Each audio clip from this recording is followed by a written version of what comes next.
Welcome to another edition of Futurartist Records Presents. My guest today is a music educator and the booking agent and manager for a multi-Grammy nominee in the jazz world. Please welcome Priscilla Rahn. Hi, Michael. Hello. Thanks for having me here. Yes, thanks for coming up. I know you drove a while and it's drizzly outside, so I appreciate you coming in. You bet. We had spoken before the show to kind of get a feel for what we wanted to speak on. And as we were talking, I realized you've had a lot of roles. Yes. You have been a competitive bodybuilder. You have been a trophy girl for the NPC. You've been a competitive tennis player. You've directed barbershop. You've been a musician. You're a wife, a mother, a booking agent, a manager. You've done a lot of things.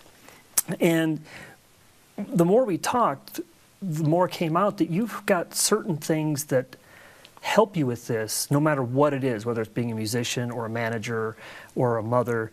And so I'm going to kind of throw this out at you. We've come up with some bullet points here, and I'd like you to just go through them and speak to them, and then I'll just interrupt if I have questions. How does that sound? Sure, it sounds great. So we did come up with a bullet of 10 ideas that I really would like to discuss to help artists that are coming up and really wanting to be successful in something that they are passionate about. And so the first idea that I've learned about is just being humble. As artists, we have a lot of experiences and we meet people in the industry, and there's so many talented people.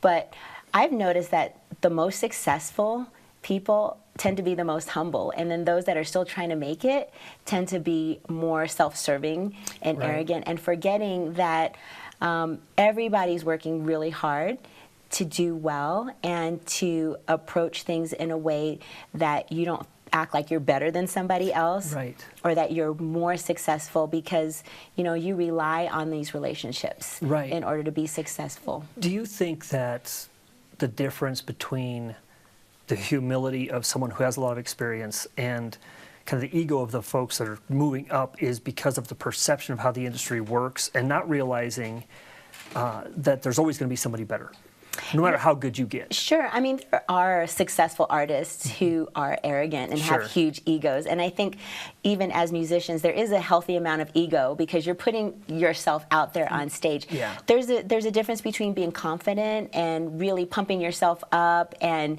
staying true to the course. But it's different when you're interacting with people. You always want to treat everybody, from the CEO down to the cleaning person, with the same level of respect. And so that's what I've noticed in the industry, that those people that are the most successful tend to treat people with a lot more humanity than those who forget that everybody, you could be successful one day and not successful the next day. So, and a great word to use, humanity. That people have a disconnect sometimes with that. So right.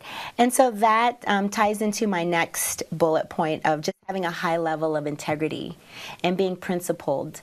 When you are trying to get gigs and you're trying to get your name out there, you want to be the kind of person that's dependable, that shows up prepared.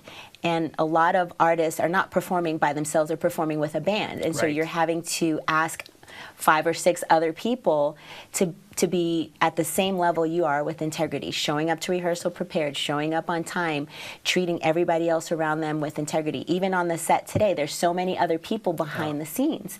And you rely on everybody in the team to do their job with integrity and to be principled. And those characteristics are important for booking agents and for people who own clubs that are looking for bands to come in and entertain their customers.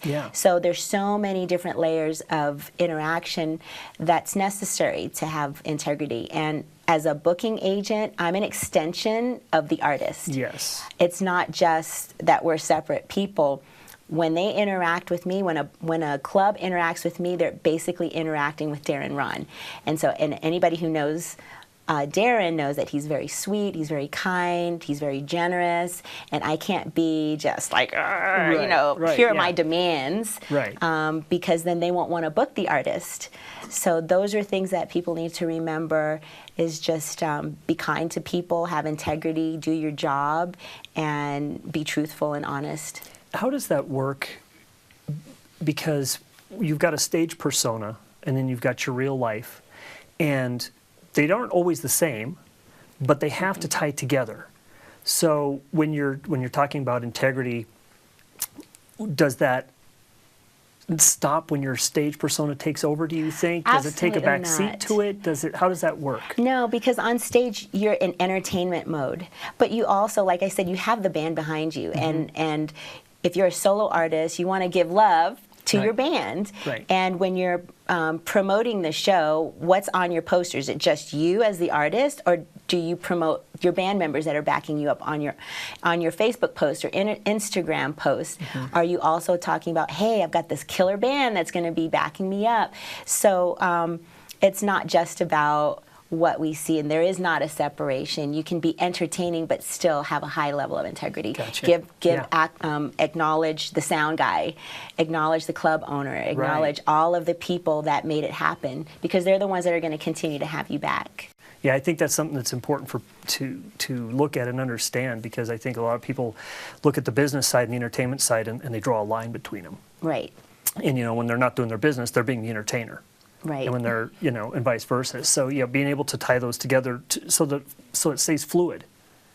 Well, that is your business card. Your show and the people that are in the audience, you never know who's going to be there. You never know who's videotaping you and putting it on their Facebook.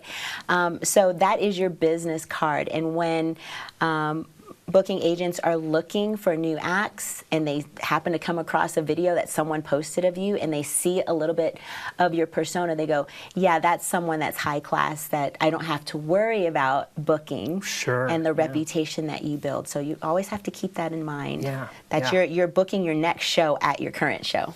Right. And so the personal relationships that you build when you are striving to become a big artist, if you have a wife, a family, sometimes you might find yourself having to make a choice about, oh, in order for me to be successful, I'm going to have to leave my family and go on the road and tour. Or if I don't do this thing, I might not ever work again. Right. So you don't want to compromise your relationships and your family for any gig or any job, because it's not worth it. And you can see in industries, whether it's bodybuilding or whether it's in the music industry, that a lot of people get laser focused on the success of what they think is success, when the true success is having a healthy family that loves you and supports you, that's going to be there when the lights turn off and everything is done and everybody goes home. Who are you going home to? It's those people in your family and your children that are going to be there to support you. And gigs might come and gigs might not come. And so you cannot focus on success by the standard of success. Sure. What people appear to be success, because and then you have to define what success is for you. Yeah. If success for you is getting a Grammy or getting a trophy or getting an accolade, then you need to be careful about forming close relationships with people, because you can't sacrifice that to the point where they become insignificant. Right. Do you find, having been through these processes and still going through these processes, that making sure you maintain those relationships actually strengthens the other side of it? Absolutely. I think one of the reasons why Darren and I get along so well is we're both musicians. I understand the industry, so I can support him better. And it's a great partnership for me to manage him and book him, because I know him really well. I get to travel with him. I make sure he has what he needs, and so he doesn't have to worry, and so it works that way. And so if I were to give anybody advice that's a musician, like, find somebody who understands what you do and supports what you do. Yes. Because you will find yourself late nights at clubs and gigs and traveling and tired and grumpy and hungry and all of those things, and you want someone by your side that's not going to hassle you about the job that you have to do. So there is that compromise. There's a wisdom in who you form a close relationship with. Do you think on the flip side, being the musician that's having to look back at the relationship, the energy from the relationship feeds your career, or do you feel like sometimes you have to feed the energy from your career into the relationship? Well, I know that for Darren and I, we talk a lot about our marriage comes before the career. It becomes before my role as his booking agent. And sometimes we talk about, okay, I'm not talking as your wife right now, I'm talking as your manager, and vice versa. And he'll remind me, hey, I don't need to hear from my manager right now, I need to hear from my wife, right? Gotcha. Sure, so, sure. Figuring out how to make that work and to delineate, and you can do it successfully if you have a really good open communication with your spouse. Most of the time it's not your spouse that's your booking agent and manager, but in our relationship it works really nicely. Yeah. So you just have to keep the communication open to be able to get through it. Right. Yeah, okay. So the next bullet is treating others better than they treat you. And I think that has a lot to do with, I don't mind professing my faith. My faith kind of drives the type of person that I feel like I need to be, and just being kind to people in an industry like a music industry where it's cutthroat. Yes. And people will stomp all over you and they won't consider you regardless of how someone treats you.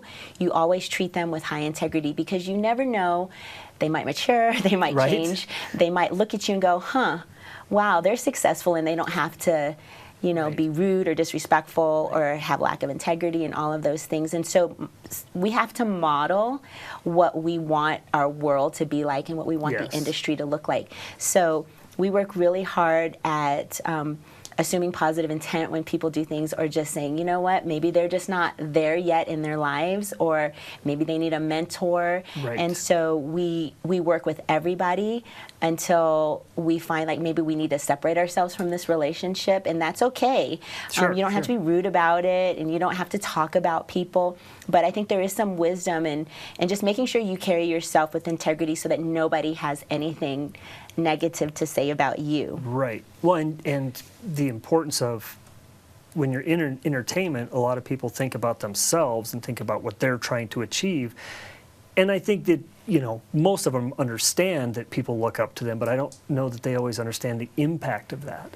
And so, being the better man in those situations goes a long way. Absolutely. And again, other people see and other people talk about you, and if they don't have any ammunition, that's great. Yeah. Don't give them any ammunition. Right. My fifth bullet point is be a people person. You have to like people. You have to learn how to talk to people. There are a lot of self-help tips out there of, listen more than you talk. Learn how to ask questions. Be curious about the person that you're talking to. When I go to gigs with my husband, I'm there with a lot of the fans, and they're really, really excited to get an autograph or a picture with Darren. And so I'm standing in line with them, and I'm getting to know who they are and, more about their families, because we're all tied on social media and we talk. And this is another tip to girlfriends and wives of famous or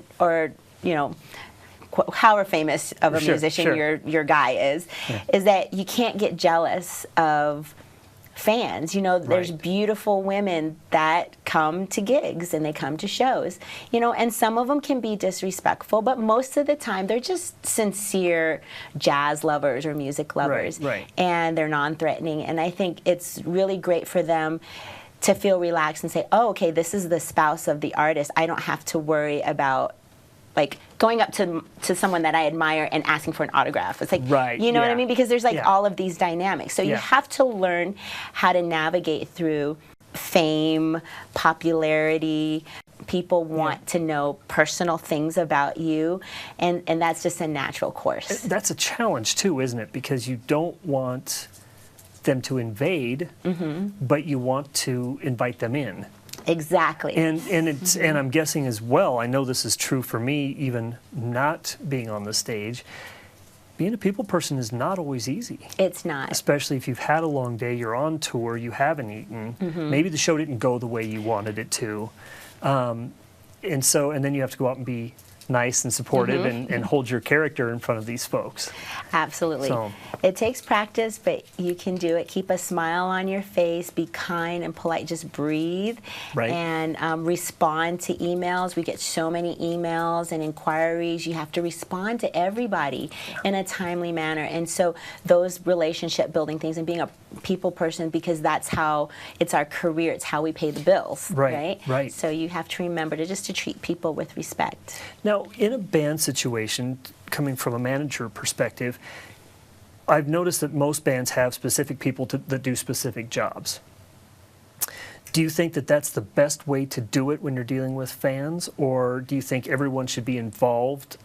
I guess, you could run into problems if everybody's pitching in, answering emails, but does that give it a better or worse dynamic when you're responding to fans? Because the Beatles, as an example, someone might really think Ringo's the best, somebody else might really think Paul's the best. Do each of those members need to respond to fans for that reason, to support their fan base, or is it kind of not generic, but kind of standard response? Sure. I think the bigger you get, the more difficult it is to individually respond. It becomes almost impossible. So you do need to have someone you can rely on that has that strength and leverage that strength in order to be able to communicate, because social media is getting so much bigger now. Right, absolutely. And keeping up with social media and all of the avenues, you have to have someone that has the capacity to do that and do it well, so that you don't lose fans. Right. So. And still be able to keep it personal, because that seems to be what they want, that personal connection. Right. And Darren's really good at saying, hey, I'm going to forward this email to you. Can you respond? Oh, okay. So we have that kind sure. of tag team thing where we have access to each other's emails. We share the same, password. So I can take some of the load off without him having to ask. But a lot of times, if something really important comes in, he can't get to it, he'll forward me the email. Gotcha. So you have to have you have to have a team that you can trust. Yes. Yeah. Yes. Okay. Number 6 was say less. There are a lot of rumors. There's a lot of telephone that happens in the industry. Right. And people that you think you've had relationships with for many, many years, and then you'll hear, well, so-and-so said this about you, or, and it doesn't sound like something that they would say. And then how do you work through it? Do you confront this person that you care about that's in your, in your social circle or professional circle, or do you let it go? But you just have to be careful about what you say, because you have to always anticipate that whatever you say about somebody else is going to get back to them. Right. 99% of the time it does. Right. I think some people would be really surprised to know what we've been told that someone else has said that we thought was a colleague, in the industry. Right. And once again, that goes back to the relationships and just being really careful and being professional and having integrity, because you never know how deep the relationships go, and everybody's connected, and it's the crab mentality in the music industry. Right. Everybody wants to make it to the top, but you don't have to put somebody down in order to be successful. Right. So I would just caution people, don't trust anybody with negative information, and whatever you say, just anticipate that person's going to hear it from somebody else. Right. So always make sure you approach everything in a positive manner, in an uplifting way, so that there's no way for it to turn into something else. Yes, and you just have to temper the amount of information that you put out there. How long does it take to figure that out? I think after you've been burned a couple of times, you go, ouch, I don't like how that feels. I probably should not do that. Right. I think everybody's journey is different. Even going into it knowing that you have to be careful, do you end up with a pretty hefty learning curve on that? Where oh, wow, I didn't think that was going to happen. Absolutely. I think, and sometimes you could say something and it can be misinterpreted, even when, and by the time, that telephone thing, by the time it comes back around, it's like, well, that's not really what I said, or that's not what I meant, or it's out of context. So you have to be really careful. Don't put stuff in writing. Right. If you have an issue with somebody, it's better to pick up the phone and call them and clear the air and heal a relationship, because it's so much better to have those relationships. Because a lot of times, Darren's really good at this because he's a peacemaker. So he'll call and say, hey, I've been told by a couple of different people that you've said this, what's going on?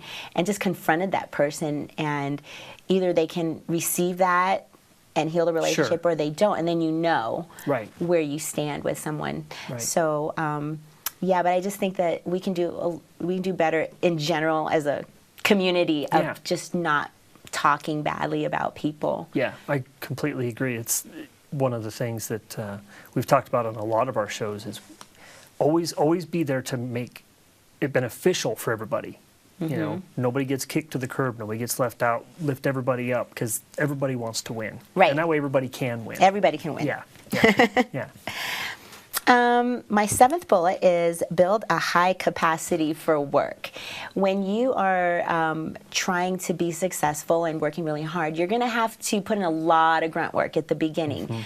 You're going to have to sometimes perform in gigs that don't pay as well, or you're going to have to stay up really late.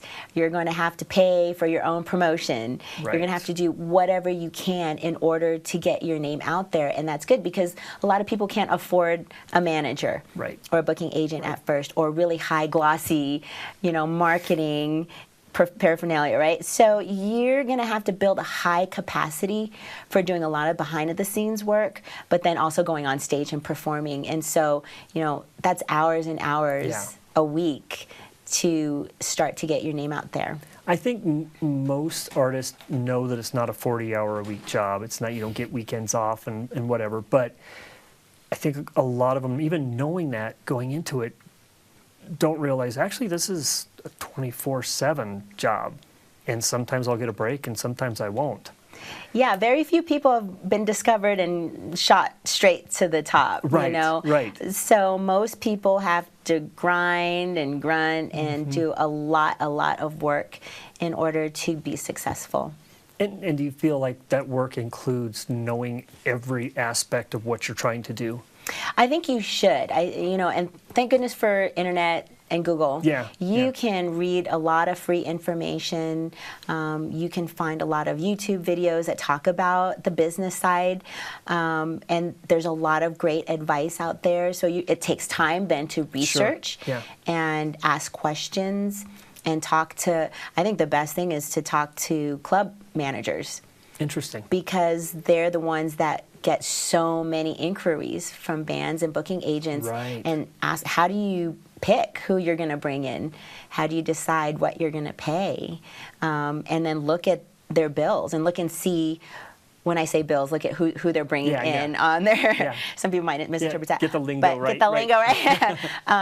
And see, who did they bring in 2017? On their calendar, and what was the common thread, and then go to their websites and look at their websites and see. So you can find a lot of inexpensive ways to market yourself and make it look nice. I mean, you really don't want to sacrifice quality. I don't know if I put that on my bullet, but I will tag this on of the quality of what you put out there. If your friend has a keyboard and a computer and a laptop and some speakers in their basement, you probably don't want to present that to a big booking agent. I mean, if that's really all you have, but it's better to save and put out a quality, like 1 or 2 songs, than try to put out an album for $1,000. And the quality, because you're competing against those people who do have budgets. So take the time to make it look nice, do it right, and that way, people will pay more attention. And then they'll take you more seriously. They'll take you more seriously. Yeah, for sure. Which leads into my next one. Be curious and always learn. You're never going to have made it. We are friends with extremely famous and successful artists from all over the world, and they are always learning, and they're always giving credit to other people, and they're always asking questions, and they've just learned because of their wisdom. They're successful for a reason, because they're constantly learning and they're being a risk taker, and they don't act like they know it all, but they're very wise and they're very generous with their knowledge. So find a mentor, find somebody that's willing to give you the time. It's hard to find somebody because the access, you don't necessarily have access to someone that you idolize, quote unquote, right? But you should never idolize anybody. But that's a whole nother. That's a whole nother topic. Someone you respect that has walked the walk. So start locally and just learn as much as you can. Research. Do you find the more you learn, the more you want to learn? Absolutely. it piques curiosity just by learning. Yeah. One click on the internet leads to a next click, Right. leads to and you could it's never ending. Yeah. And then when people start to see that you're sincerely trying to learn, they generously start to give you advice. There are so many people have taken me under their wing and said, "Oh, you're managing Darren now. Let me help you." Oh, cool. Oh, they're so nice. Let me give you some advice, and then after. So just showing that you're putting the effort in can be beneficial, even if you're not really achieving the success of it yourself. If you're putting the effort in, you can still see People benefits. That's pay awesome. attention to that kind of character Yeah. in you. They know they're not wasting their time with someone Sure. who's either not going to listen or who isn't going to take it seriously. And that's another thing, when you're starting out, you can't really convince somebody to give you an hour or two of their time if they don't really feel like you're going to use that or if it's beneficial for them. Right. Right. So- Yeah, you want to make sure that it's always beneficial for everybody. Right. Yeah. Which leads me to number 9, be a risk taker. And I think when you're a young artist, a lot of times when you're writing your own music, you have in your soul what you want to share. Right. And then you start getting into the industry and seeing, oh, well, the industry doesn't really like what I'm doing. The industry is asking me to change what I'm doing Right. in order to fit the industry in the market. So you have to decide, am I going to stay true to my music, even if that means I'll never be heard on the radio, even if that means I never get a gig? Or am I going to compromise my music to fit what the industry is saying they want? And that's an individual decision. Can you do both? Does it depend on the genre you're in or the approach you take? How does that work? Because I know I listen to so many different types of music, and some of them probably would never be played on the radio, but they're successful artists still. But did they even compromise to get to that level? Or did they just get lucky that what they were doing at the time happened to be acceptable? Well, I think it really depends on when you put your music out there, and if it's not received, then you know. Sure. If you're sending it to labels and artists, big artists to hear, and you don't get a response, then you start to think about, well, maybe it's not up to what the industry wants. Right. And then you have to say, that's okay. I'm going to play in a little club. If there's 100 people in the audience, then that's good enough for me. Or you can say, okay, maybe I need to move to Nashville or New York or LA and learn how to compose music that is more fitting for the genre. And so when I say like radio, like Sirius XM, how are you gonna get big and how are you gonna get paid? I mean, that's the only way you really get paid. Right. You're either getting paid on the front end performing a show, or you're getting paid royalties. Right. And so that's a whole nother show. Yeah, that's an entire, that's a couple shows. That's a couple of shows. So I would just say, don't be discouraged. If it's your music and it's your voice, then you do you. But if you're trying to be famous, that's a whole nother different approach. thinking. Yeah. Okay. And that makes sense. I think a lot of people they look at the big names and they go, well, I could do that. And they don't know that, maybe that's not where they started, and what risks and compromises did they have to take to get there? Absolutely. Once you get big, then you can almost do whatever you want because you're already famous and you've done it. And then if you decide you want to do something different and throw it out there, but that is a big risk for a big artist too. It is. But at least you know that they know you'll sell, and so you can take some of those challenges, and they're going to let you have a little bit of Yes. Yes. The final point that I wanted to make, and this is a big one, is to always acknowledge those who've helped you. You never want to have the frame of mind that you've made it on your own. I did it. I hear this a lot. I did this on my own. What I think people are really saying is like, I've put in the work, and yes, you have put in the work, but you never believe that you did on your own. There was someone who believed in you. There was someone who mentored you. There was someone who gave you a chance. There's someone who bought your music. So always acknowledge the people, no matter how successful you've been, that different people have helped you along the way, because they'll remember, because the industry is really small, and if you become egotistical and you start verbalizing, I did this on my own and nobody helped me, People don't like that. And then people don't help you. Right, and then people don't help you. And like, okay, let's see what it's like doing it Right. on your own. Yeah. Nobody, not a single person is successful on their own. Right. And then I will say this, go back one more time to my faith. It's that, for us, what we see is that our success is not necessarily based on other people, because sometimes people can threaten you and say, well, Sure. I'm not going to do this or that for you. And that's okay, because for us, we know that if we stay true and have integrity, that it's not specific people that help us be successful, but it's making sure we continue to walk in integrity, that we're continuing to work hard, we're putting good music out there, Right. and letting that speak for itself, and not worrying about the people who think that they can make or break your career. Right. That's kind of what I want to Right. clarify that. Yeah. So. Well, and there's different types of success too, aren't there? You can have financial success. You can have I guess if you want to call it success of fame. Sometimes I don't know that that's success. They're not the same. Right.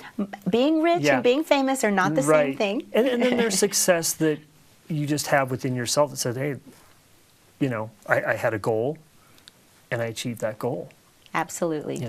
So success is a whole, we could do a thing on that too. Sure could. So, and that's really cool. The way you had this set up, I mean, number 10 goes right back into number 1. Mm-hmm. It's a really cool cycle that can be applied to everything, whether you're a graphic designer, a mom, a stage performer, a manager. These apply to everything. And I think that's really important because, talking to a lot of the bands that I've had on, they touch on some of these things, and I think that they all want to achieve all of these things. But sometimes I think bands don't understand that they can apply to everything they do. Absolutely. And if you figure that out, then you've got a great tool. Just be cool. You are cool. I try. You're cool. We had a couple of side things on here I just want to touch on. And that is the importance of imaging and marketing. Yes. So from the look to the title of your album to what we're going to hear. So this is a perfect example that the photo and the title and what you're going to hear all align. So you don't want to put a package together that's disjunct. Gotcha. And it's like, does that make any sense? Because people listen with their eyes and they look at photos and they get a perception of the image of who you are if they don't know you. So you have to think about everything from clothing to your makeup to everything when you're creating an image for yourself. Gotcha. How do you decide that? Do you try to follow kind of the genre that you're trying to be part of, or do you try to really personalize it so that you stand out from that genre? Well, you have to do a little bit of both, because when you look at albums over decades, Yes. and you're like, okay, well, that's been done and that's been done, and how do I come up with a different title for a song? Right, All the titles, right. and so you have to get really, really creative. And the people that are the most creative end up being the most successful and rise to the top, because we're living in this fast society. Yeah. And the lights and the glitz, and so you have to you have to get people's attention. So taking your time, again, it depends on your budget. And Sure. sometimes people have, can my cousin Joe, take my picture for yeah. me on their cheap camera, and then that goes to the graphic, and it's like, so you have to take the time to do it right, because that's your final product. Get advice and look at some of the best album covers and look at some of the titles of the most successful people and listen to their music and figure out, there's a concept for this album. It's not just a bunch of hodgepodge songs. Right. There's a thread. Right. And everything aligns, and that's how you get credibility, because things make sense. Touch really quick on pay to play. Yes, when you're starting out. This is such a challenge for so many artists. Yes. People want so bad to just be out there and share their music that they will sometimes pay money to play. Some clubs pay better than others. Right. And so if you're not a well-known name, you might not get a premium spot at a club, and so they'll pay you, $100 for the night, Right. or $300 or $400 for your whole band. Well, you're not making any money, and you have to think about hauling your gear and the practice time and the hours and writing the charts for your band and food for the day, and do you have to travel, do you need gas money and hotels? So a lot of times musicians starting off go broke, and they are paying what we call pay to play, but they might have a lot of gigs on their Facebook, and it might appear that they're successful when, then you have to define what success is. If you're broke and you're not actually getting paid, is that success? So I would just say to the fans, just be aware of how much you're giving to an industry that maybe you're not reaping financial benefits for. Right. Yeah. I know a lot of artists who are, working a 40-hour job, and that's how they're paying for their music, because it's the music isn't paying for itself. Correct. If you want to make music, be a songwriter. I will say that. Yeah. That's where the money's at. Yeah, for sure. That brings me to, well, two things, and they kind of tie together, actually. And that is, how do you figure out what the value of your art is? But also, why are you doing it? Is that the value? Or, there's so many ways to look at it. I value my music. I don't care if I get paid. Or the value of my music is all of these things I've done into it, so this is what I want in return. Sure. If the music industry is your passion, I think you should follow it, because that's your passion and that's your voice, and you have something that you want to say to the world. And there will definitely be people who want to listen to what you have to say. But valuing, that's a subjective thing. It's really going to depend on the fans. If the fans want to hear what you have to say, if fans come to your shows and they're buying your music, then you know that, and you get bigger and bigger gigs. But why you're doing it, only the artist can answer that. And yes, like you said, a lot of people have a primary job, and then they can gig on the weekends. Some people are fortunate enough to have benefactors that will sponsor, their albums, which can be into the thousands and thousands of dollars for a high quality album, or who will subsidize them while they're practicing, and that's a wonderful thing. We should bring back benefactors. There's a time where there was, that was a thing. And there still are a lot of benefactors out there who just love the music and want to invest in rising artists. And so that's another thing that you can look for as you're growing, so that you're not starving a starving artist or doing things out of lack of integrity in order to survive. But it does come all the way back down to, is it worth it to you, what you're doing and the amount of money and time that you're spending? You have to make that decision. Yeah. I hope that people pay attention to what we were saying today, because this is so beneficial. And beneficial for, it doesn't matter what kind of music you're doing, doesn't matter what kind of art you're in, these things can really, really help. And you present it in such a nice way. Well, thank you. This is awesome. Thank you. So thanks again for coming up. I want you to take a second, plug for your husband, and then we'll wrap this up. So Darren Rahn is a multi-Grammy nominated international contemporary jazz saxophonist and record producer. He has over 30 #1 radio hits, and we've lost count of how many top 10s. Nice.